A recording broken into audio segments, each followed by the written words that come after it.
Hey guys, this is Saib Khan here. Today we are going to learn that how we can change our MacBook password.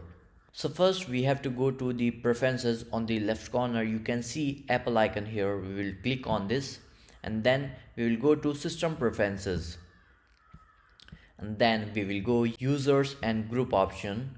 Here you can see that there is an option to change your password. We will simply click on this and on the old password section we will type our old password here and then we will write here our new password.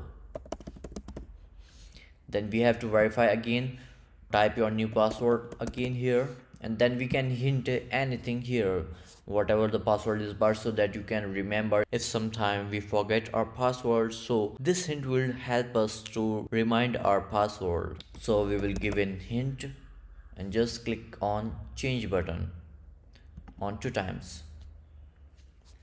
Now your password is changed. I hope you learned something from this video. So if you want to learn more, you can subscribe to my channel, and that's it guys. Thanks for watching.